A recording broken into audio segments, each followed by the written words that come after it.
Friends, this is a man I don't have to introduce. أيها John Kerry, the Secretary of State of the United States.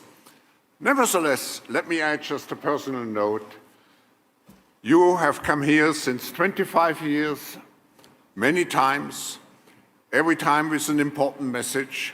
I remember last year when you made your important speech on violent extremism. I have to say,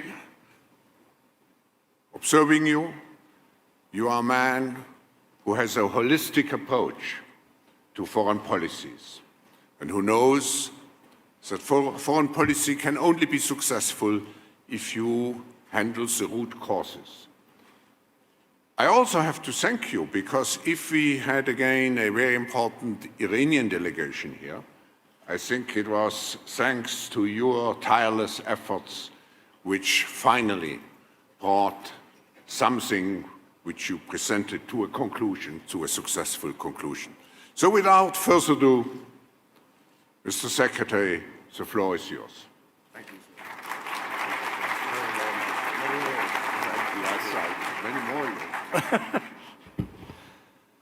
Klaus, thank you very, very much. Hello, everybody. Good morning to you. Klaus, first of all, thank you for your very warm, generous introduction. I especially want to thank you for your superb leadership of the World Economic Forum for many years. As you've said, it's been my honor to come here.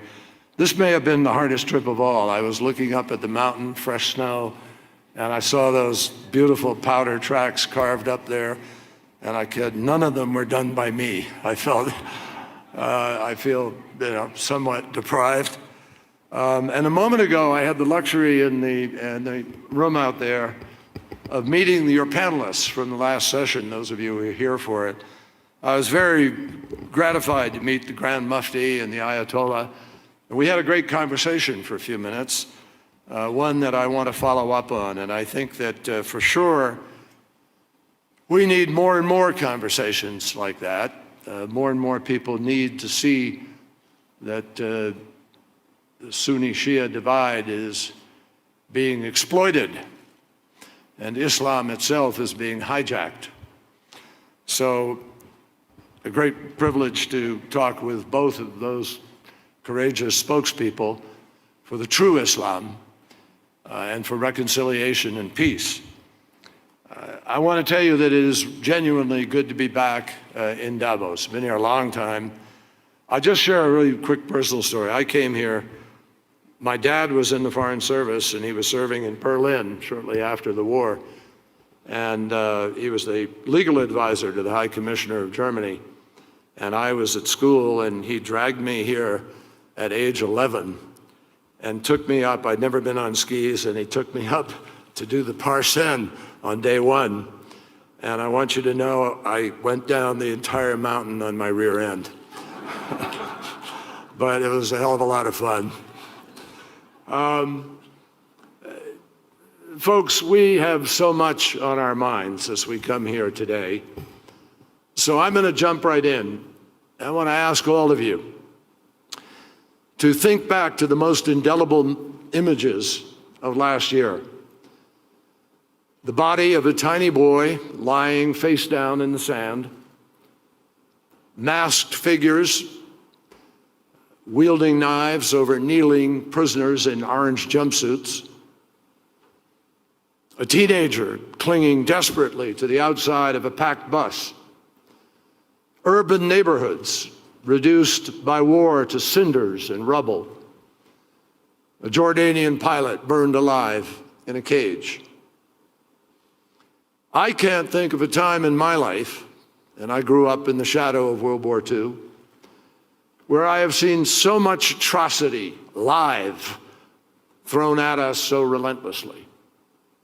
Headlines bear grim stories of savage terrorist crimes, populations racked by sectarian violence, social media marred by eruptions of hate, and millions of refugees risking everything to cross dangerous waters to reach freedom, to reach for a better life.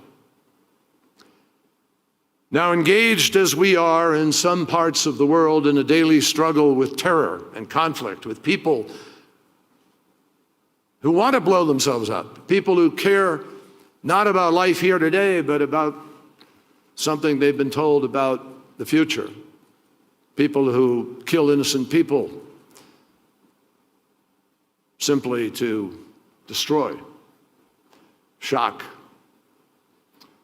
So living as we do with those images, it's understandable that some people wonder whether we are now trapped in some irreversible decline, whether we are in fact forced to accept a new normal that is far less than any of us anticipate or want.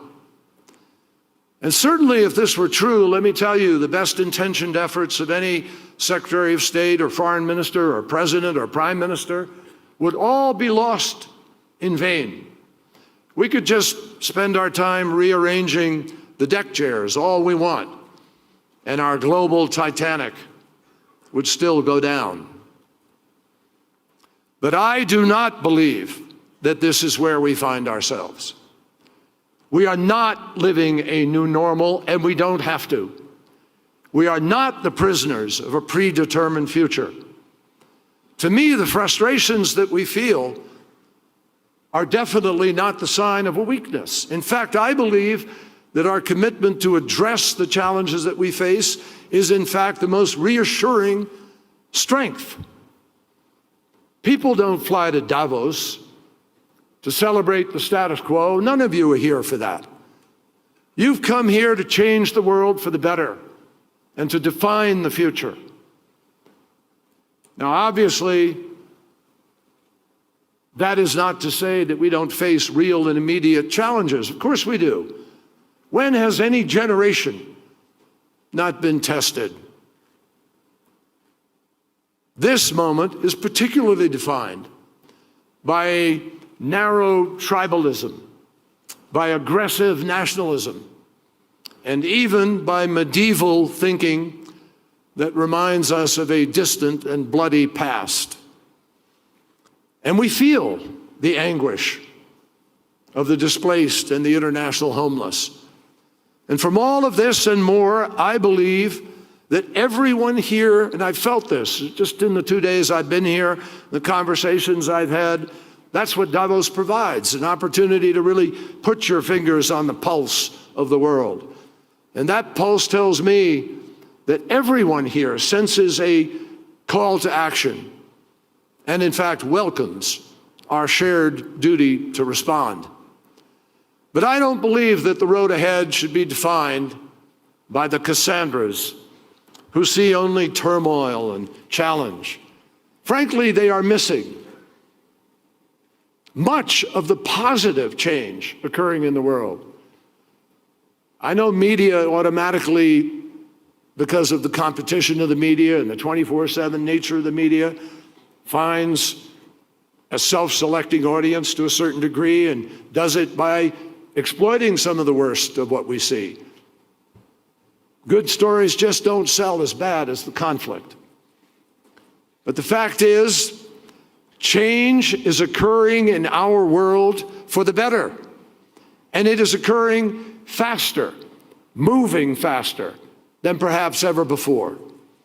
Between 1990 and 2015, the rate of child mortality fell by over 1/2. Life expectancy and the number of boys and girls attending primary school in developing countries has increased dramatically. In 2001, there were less than 1 million kids going to school in Afghanistan, and all of them were boys. Today, there are almost 8 million kids going to school, and about 40 to 45% of them are girls. Change. More than 2.5 billion people have gained access to clean water in the last years, and the number of people living in extreme poverty has declined by more than 1/2. Success stories like these are really just the tip of the iceberg. Measure it. It wasn't so long ago that we saw a rapidly growing nuclear program that Klaus referred to. in which Iran was only months away from having enough weapons-grade uranium to build 10 to 12 bombs. We're on the cusp of confrontation, believe me. I can't tell you how many leaders, when I traveled through certain areas, said, you have to bomb it. That's the way you will solve this problem. Now, because of the Joint Comprehensive Plan of Action, whose implementation we formally certified this past weekend, Iran's path to building a bomb has been closed off. And an additional source of danger in the Middle East has been removed. Believe me, President Obama understood that he would be criticized by some for reaching out to Iran, but he also knew that we were on a collision course, and Iran itself was on a collision course with the international community that in all likelihood, without diplomacy, would have ended in war. 2 years ago, when our formal negotiations began, Iran's nuclear activities had already grown from a few hundred centrifuges in the years 2000 to more than 19,000. Iran was ready to commission, almost months away from commissioning, a heavy water reactor that was able to produce enough weapons-grade plutonium for a bomb or two a year. And Iran already had a large and rapidly growing stockpile of enriched uranium. Experts told us that Iran could, if it chose to, obtain all of the fissile material that would need for a nuclear weapon in as little as 2 months. Compare that to where we are today. Under the Joint Comprehensive Plan of Action, every single one of Iran's pathways to a bomb is blocked. Its uranium pathway, its plutonium pathway, its covert pathway, blocked. Due to massive cuts in its uranium stockpile, about 98%, may I say, and reductions in its enrichment capacity, all of which, by the way, Iran agreed to. The country's so-called breakout time has now stretched from 2 months to 12 months or more, for at least a decade, while we build confidence, while we build accountability. And there'll be 130 additional IAEA inspectors in Iran, 24/7, 365, to make sure that that holds true. Now, before the talk started, the IAEA was unable to get answers to its questions. That's why we had sanctions. That's why we were in confrontation. It did not have assured access to investigate locations at which undeclared nuclear activities might be carried out. Today, the IAEA put in place every one of the extensive transparency and verification measures called for in the JCPOA. And because of the unprecedented monitoring and verification requirements that are an integral part of the plan, the world can now be confident of precisely what Iran is doing. For Iran to break out secretly, its technicians would have to do more than bury a processing facility deep beneath the ground. They would have to come up with a complete, from start to finish, nuclear supply chain. And our experts agree that they could not do that undetected. And although some of the specific limitations in the plan apply for 10 years, some for 15 years, some for 20 years, some for 25 years, uranium from the mine to the mill, to the yellowcake, to the centrifuge, to the waste, through the full cycle, will be monitored for 25 years. But more importantly, all of the expanded monitoring and verification provisions that now exist within the IAEA because of the mistakes that were made in North Korea are now in effect for the lifetime of Iran's nuclear program. And Iran has agreed to never, ever pursue a nuclear weapon, and that is codified in the United Nations Security Council resolution as well as in the agreement itself. My friends, the region is safer. The world is safer. Last December, representatives from more than 190 nations came together in Paris to express their commitment to build a low-carbon energy future in which greenhouse gas emissions are curbed and the worst consequences of climate change are prevented. We've been working on that for 20-plus years. I was in Rio, 1992, part of the delegation with Al Gore and Tim Wirth and a bunch of people many of you know. But it was voluntary. We weren't able to get there. We went through machinations of Kyoto and other efforts. Finally, we came together in a unique, extraordinary multilateral event. 3 years ago, when I first became Secretary of State, we were living with the experience of the failure of Copenhagen and the problem of China being on the other side of the ledger. President Obama asked me to go to Beijing and open up a new collaboration, if it was possible, on climate change. Everybody was skeptical, but we built a strong working relationship. And in the end, our two presidents, President Xi and President Obama, were able to stand up in Beijing a year before Paris and make an historic announcement that changed the entire dynamic of the negotiations in Paris. In August, I had the privilege of traveling to Havana to raise the American flag above our embassy for the first time in 54 years. President Obama's bold decision to normalize diplomatic ties with Cuba reflects, yes, both our national interests, but it also reflects our desire to try to help the citizens of that country live in a more open and prosperous society. We were determined to turn a corner after decades of a policy that just simply didn't work. You know the old saying, the first way to solve the problem of digging a hole deeper and deeper is stop digging. But we have a long way to go, we know, but we're already seeing progress. Last year, travel to Cuba by United States citizens to deepen the ties between our people increased by more than 50% over the previous year. We have further empowered a growing Cuban private sector that now employs thousands of Cuban workers. And the government of Cuba signed its first cellular telephone roaming agreement with a United States company that will help Cubans connect to the world and access information. And every one of you here knows that helps changes thinking, changes behavior. Now, of course, the United States and Cuba still remain far apart on some very important issues.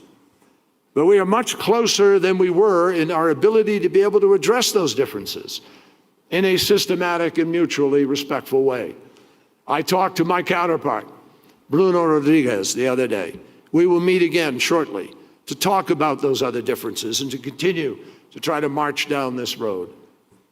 In October, after 7 years of negotiation, the United States joined 11 other nations along the Pacific Rim in signing and sending to Congress the Trans-Pacific Partnership, a trade agreement that will ensure heightened labor and environmental standards in 40% of the global economy. And already other nations in the region are beating on the door and saying, we want to be part of that.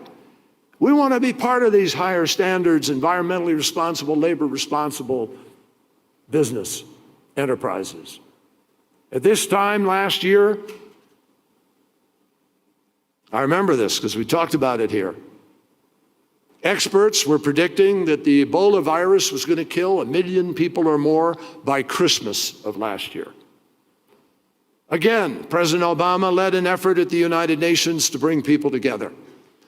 He took the risky decision without knowing all of the consequences and all of what was happening, but on the basis of our healthcare expert advice, we sent several thousand American troops and put them on the ground to build the capacity to be able to respond to this crisis. And together with partners around the world, France, Great Britain particularly, but China, Japan, others, all joined in.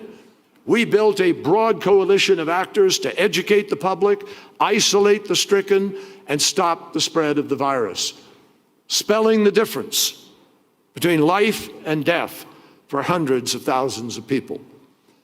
And in response to the global refugee crisis, President Obama is going to host a summit at the UN this fall, and the summit will be the culmination of a sustained, rigorous effort to rally the world community on several fronts to increase by 30% the response to humanitarian funding appeals, the number of regular humanitarian donors, to increase it by at least 10, to at least double the number of refugees who are resettled or afforded other safe and legal channels of admission, to expand by 10 the total number of countries admitting refugees, and to get 1 million children in school and 1 million people working legally.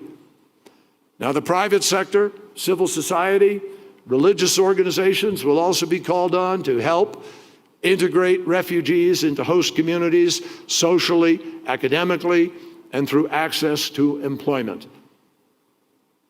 And I know we know how to do this in a way that protects the security of our countries.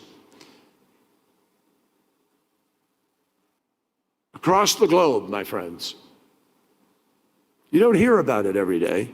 You don't read about it every day. But every day I can tell you our diplomats, myself and others, are deeply involved in trying to bring peace together with regional organizations and trying to do so in troubled lands. We're working with countries to help stand up a government in Libya. Just before Christmas, we held a ministerial in Rome. We brought Libyans there. They agreed to sign the makings of a new government. And now we are working together to try to find a way to stand it up in Tripoli and bring people together and begin to move forward and take on Daesh in Libya. We're trying to end the war in Colombia. I appointed a special envoy to the task, and we are welcoming President Santos to Washington in 2 weeks to celebrate 15 years of our relationship under Plan Colombia, and we are working to help end the fight with FARC that is one of the longest-running conflicts on the planet. We're working to encourage a thawing of relations between India and Pakistan. It wasn't an accident that Prime Minister Modi and Prime Minister Sharif began discussions. And earlier this week here at Davos, Vice President Biden and I met with Ukrainian President Poroshenko to help ensure full implementation of the Minsk agreements. And I believe that with effort and with bona fide, legitimate intent to solve the problem on both sides, it is possible in these next months to find those Minsk agreements implemented and to get to a place where sanctions can be appropriately, because of the full implementation, removed. Even in lands at peace, my friends, reconciliation is still an imperative, and we are working at it. That is why we're supporting the best chance in decades to achieve a settlement in Cyprus. I was there recently, met with both leaders, had dinner with both of them together. Others are engaged in trying to encourage this process. We were able to welcome something that we've encouraged and supported for a long time. In addition to that, a resolution between Japan and South Korea to end the sensitivity of the legacy of World War II. So, ladies and gentlemen, the world is not witnessing global gridlock. We are not frozen in a nightmare that we can't wake up from. The facts and the lessons are clear. If we stay at it, if we stay serious, if we're willing to work in good faith to resolve problems, not create them, then we can make progress. And what I find really exciting about this moment is that we are staring at extraordinary opportunities everywhere we look in the world. If we make the right choices, like our boldest predecessors who overcame depression, fascism, global wars, we can turn this story into the story that we want.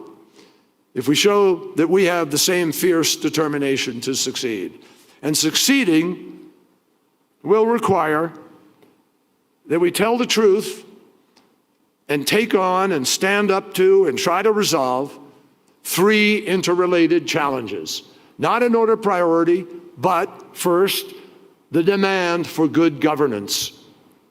Second, the critical need to provide young people around the world, growing at an extraordinary pace, to provide them with the economic and social opportunity that they deserve and want. And third, to win the campaign against the great exploiters and liars and criminals who literally steal a great religion, to win the campaign against violent extremism. So start for a moment, now run through them quickly, with the challenge of governance. We have to acknowledge in all quarters of leadership that the plagues of violent extremism, greed, lust for power, sectarian exploitation, often find their nourishment where governments are fragile and leaders are incompetent or dishonest. And that is why the quality of governance is no longer just a domestic concern. And I say to all of you who are business people who engage in the politics of one country or another and support people in them, you need to demand accountability from those potential leaders or existing leaders. In Ukraine, under the previous regime, official venality and greed triggered an international crisis. In Syria, Assad was unwilling to respond to the legitimate concerns of young people who came out in the streets to demonstrate for opportunity, for jobs, for education. And when their parents were upset that they'd been met with thugs, the parents went out and demonstrated on behalf of their kids, and they were met with guns and bullets. Assad turned on his own people with a brutality delivered the largest humanitarian disaster of our times, literally employing the long forbidden weapon of mass destruction, gas, outlawed in World War I, employing it against his own people. In Libya and Yemen, the absence of effective governance fueled regional strife. In Burundi, disrespect for the Constitution has spawned an outbreak of violence. In far too many countries, just plain rank corruption has generated such powerful headwinds that local economies have to expend all of their energy just to tread water. Now, obviously, corruption's not a new problem. Every nation has faced it at one time or another in its development. America's own founding fathers knew the threat of corruption all too well, warning of the dangers that it posed to democratic governance. But today, corruption has grown at an alarming pace and threatens global growth, global stability, and indeed the global future. And when Prime Minister Abadi, who I met with yesterday, and we talked about the reform effort in Iraq, when he took office in Iraq over a year ago, he found the government payroll weighted down with 50,000 soldiers who didn't even exist. That meant $380 million of dishonest public officials that got that money instead of it going to build the kind of inclusive and capable security forces that Iraq desperately needed. When Nigeria's President Buhari took office last spring, he inherited a military that was underpaid, underfed, and unable to protect the Nigerian people from Boko Haram. And one reason is that much of the military budget was finding its way into the pockets of the generals. And just this week, we saw reports that more than 50 people in Nigeria, including former government officials, stole $9 billion from the Treasury. Still, in the United States, my friends, we continue to prosecute corruption, and we live with a pay-to-play campaign finance system that should not be wished on any other country in the world. I used to be a prosecutor, and I know how hard it is to hold people in positions of public responsibility accountable. but I also know how important it is. The fact is, there is nothing, absolutely nothing more demoralizing, more destructive, more disempowering to any citizen than the belief that the system is rigged against them and that people in positions of power are, to use a diplomatic term of art, crooks who are stealing the future of their own people. And by the way, depositing their ill-gotten gains in ostensibly legitimate financial institutions around the world. Corruption is a social danger because it feeds organized crime.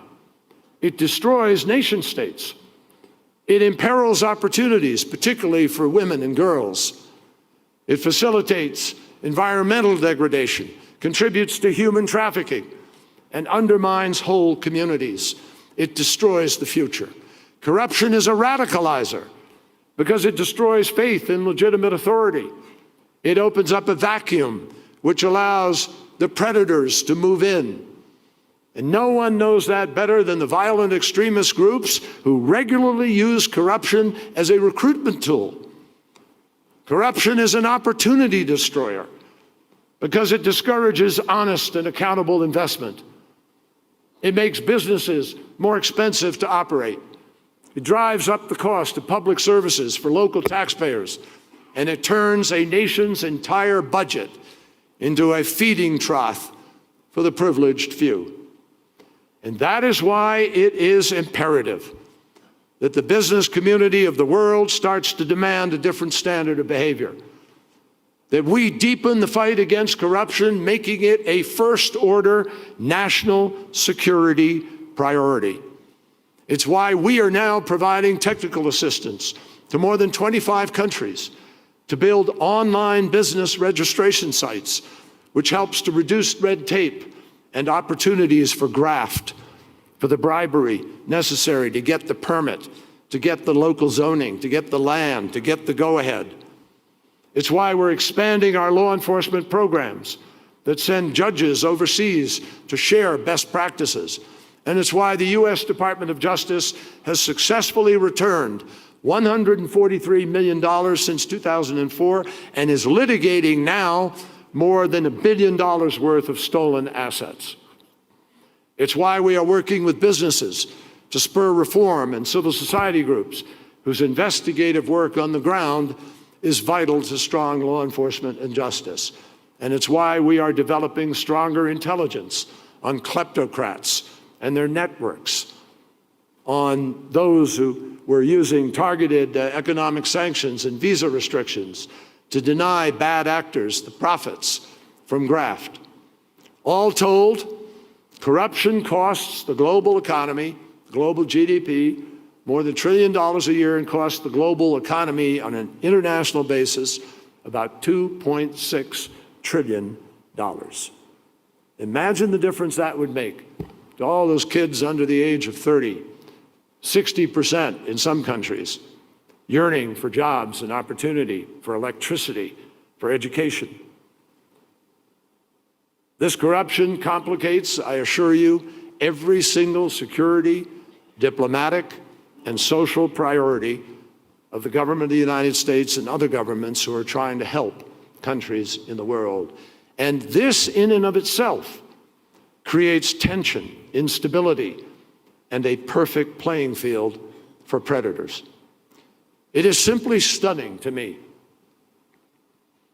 I head up the interagency task force of the all-government effort of the United States to deal with human trafficking. It is simply stunning that in the year 2016, more than 20 million, some estimate 27 million people, are the victims of modern-day slavery in what has become a $150 billion illicit human trafficking industry. New York Times recently had a compelling story on its front page of a young Cambodian boy seduced into leaving this country, going to Thailand, believing he'd be part of a construction company, and he wound up at sea for 2 years with a shackle around his neck as a slave for illegal fishing. Those numbers should shock the conscience of every person around into action. Because although money is legitimately and always will be used for many things, it shouldn't be hard for us to agree that in the 21st century, we should never, ever, ever allow a price tag to be attached to the freedom of another human being. The bottom line is that it is everybody's responsibility to condemn and expose corruption, to hold perpetrators accountable, and to replace a culture of corruption that has changed the way in which people accept the standards that the world long ago adopted, whether in Basel banking standards or in the universal standards of behavior or human rights. And it replaces malfeasance with a standard that expects honesty as a regular way of doing business. Never forget, the impact of corruption touches everyone. Businesses, the private sector, every citizen, we all pay for it. So we have to wage this fight collectively, not reluctantly, but wholeheartedly, by embracing standards that make corruption the exception and not the norm. Now, the same emphasis on excellence and openness also needs to define our approach to the second challenge, and that's meeting the demands of booming youth populations for economic opportunity. In Africa, as we sit here today in Davos, pretty special place, there are 700 million people under the age of 30. All of them are seeking opportunity, but they're also seeking dignity and respect. And most of them nowadays have a smartphone. On the other side, we see these people in touch with the world. We know all too well that there are extremists out there who are totally ready, not even ready, they count on this. They rely on malfeasance and misfeasance and corruption because they come at these guys in an organized fashion to seduce them into accepting a dead-end future.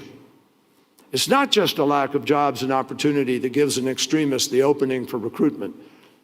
They're just as content to see corruption and oligarchy and resource exploitation fill the vacuum, because it may look like economic growth on paper, but it is another way to build frustration and indignity and then seize on the anger of those young people who are denied real opportunity and turn them in to the radical religious extremists of today.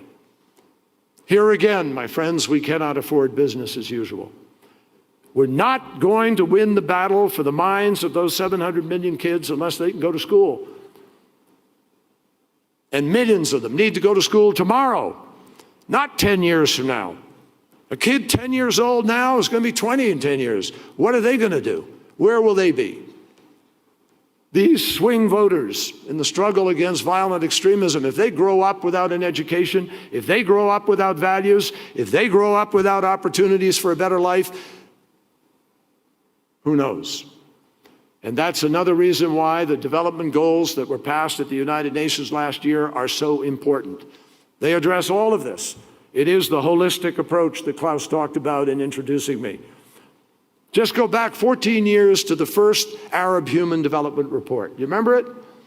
The report underscored, and I quote, "The mismatch between aspirations and their fulfillment has in some cases led to alienation and its offspring, apathy and discontent."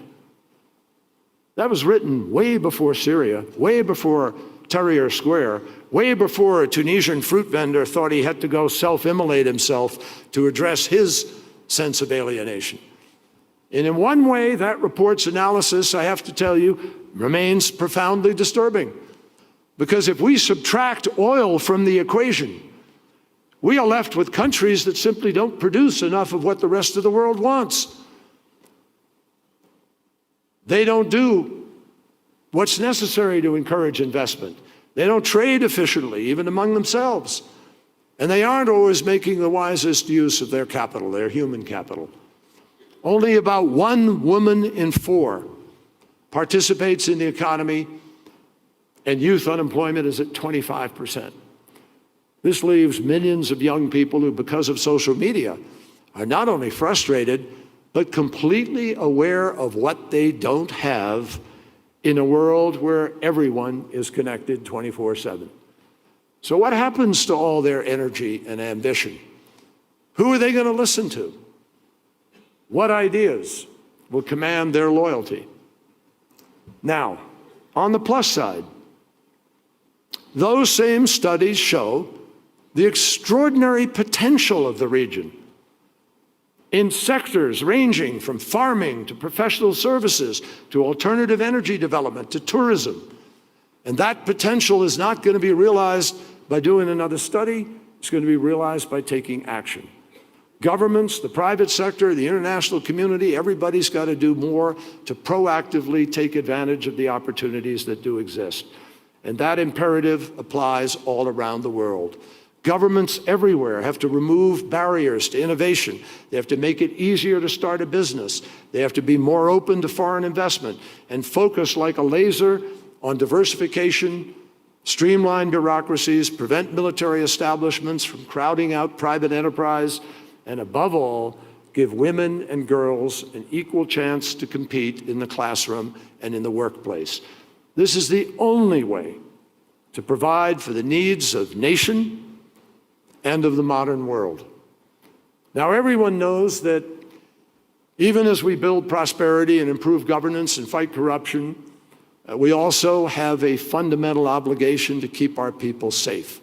And that's the last challenge, the third challenge I want to just mention quickly. In the 21st century, we're learning every day that next door is everywhere.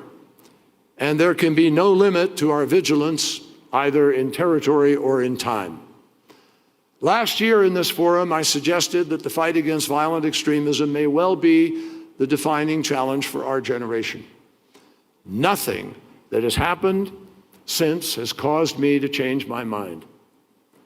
But I want to emphasize that this confrontation with the forces of terror is not separate from reforming governance or from strengthening our communities in other ways, because doing so, as I've tried to describe, is fundamental to eliminating the opportunity for extremism.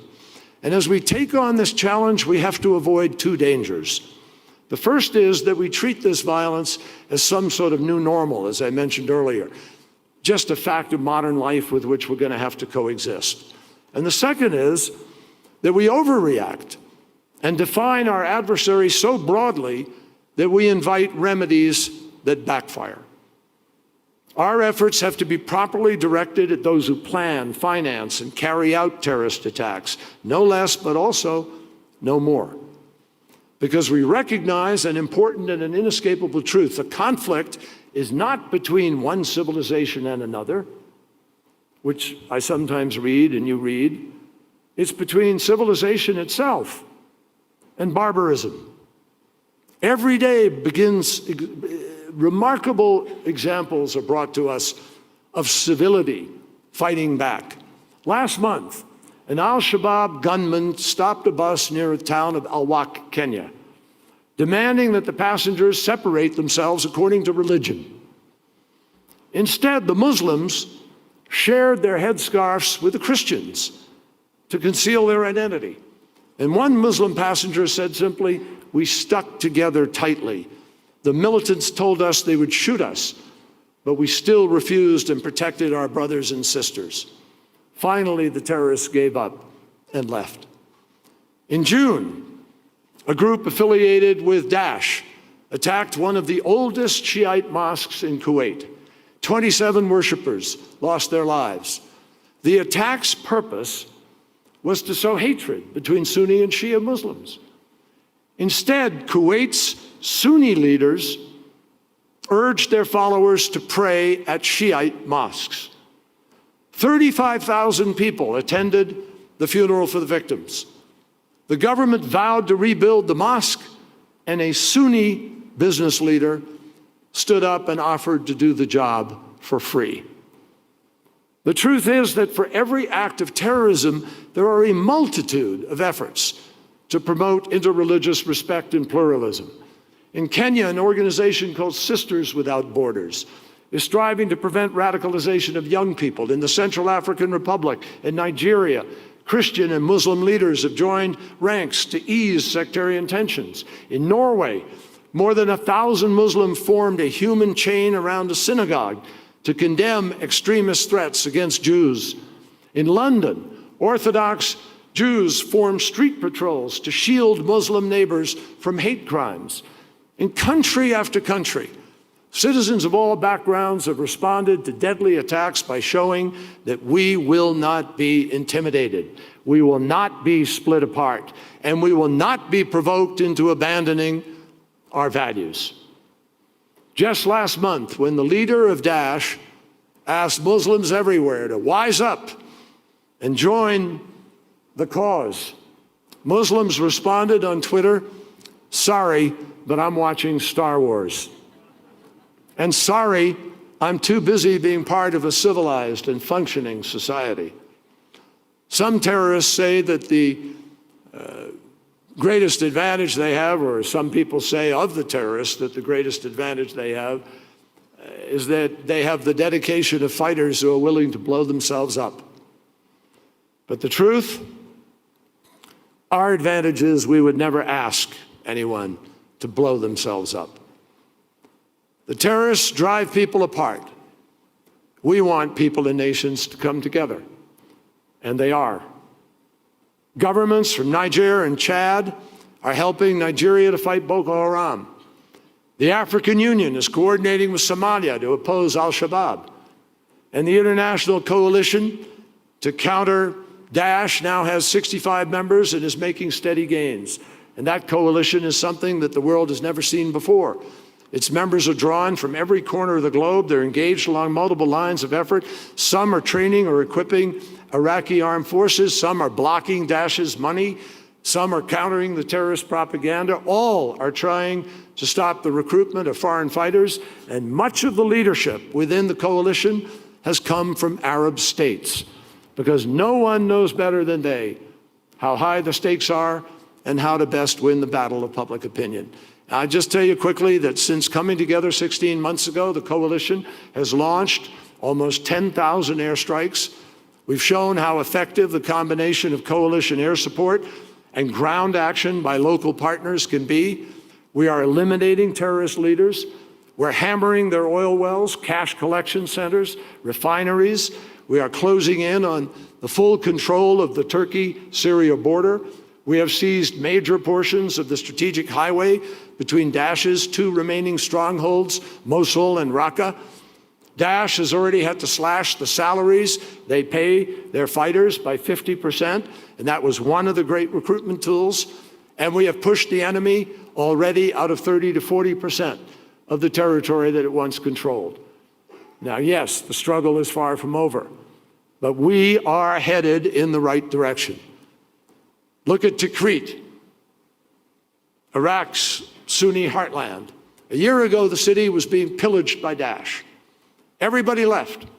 Its thugs were everywhere, stealing anything not nailed down, killing anyone who didn't cooperate, posting images of their atrocities on YouTube. The local university was their headquarters. Today, that university has reopened with 16,000 students. 90% of Tikrit's population has returned, and Daesh is nowhere to be seen. Then there's Ramadi, the capital of Anbar province. Last May, it fell to the terrorists. A searing moment.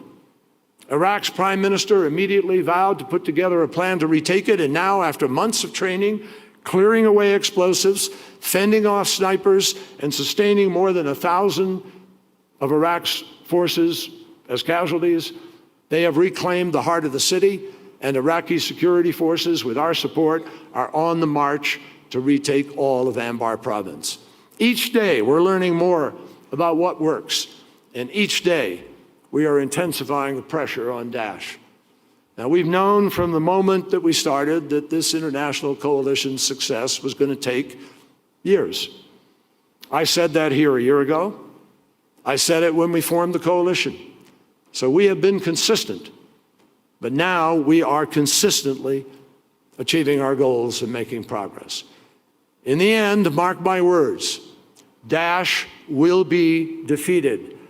and the progress that we have made toward that end is undeniable. Our operational tempo is accelerating, the support of our allies is broadening, our partners on the ground are becoming stronger, and the terrorists never know what might hit them or from where. Now, I close by saying to you that nothing in the end would do more to terminate the threat of Daesh than obviously to negotiate an end to the war in Syria. And that is precisely what we are trying to do. Achieving it will not be easy. It isn't already. But we've taken important first steps. We've assembled a 20-member support group that includes every major country with a direct stake in Syria, including Saudi Arabia, Turkey, and Iran, and Russia. We've all been together at the same table.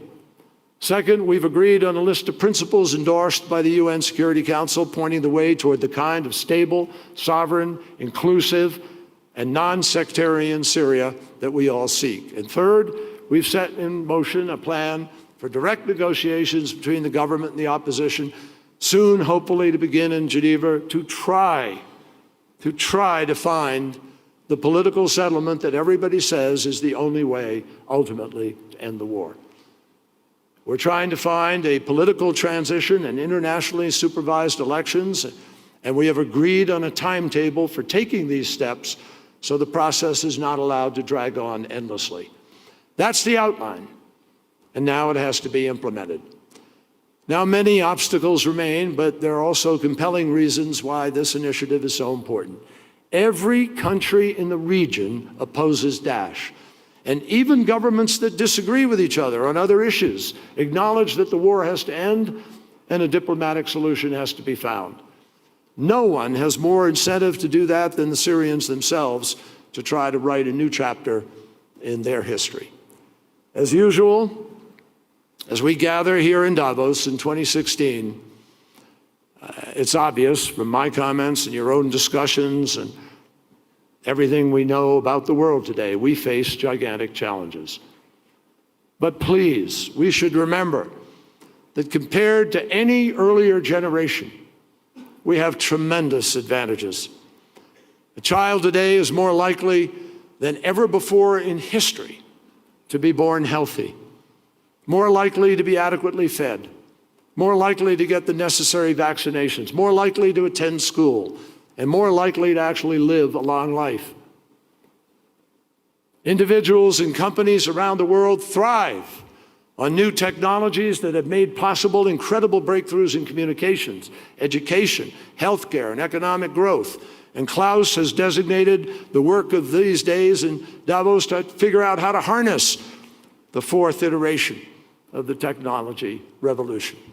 According to World Bank projections, the extreme poverty rate has fallen below 10% for the first time in history. Compared to 1987, when the World Economic Forum first met, the number of democracies has doubled, and the number of nuclear weapons has fallen by 2/3.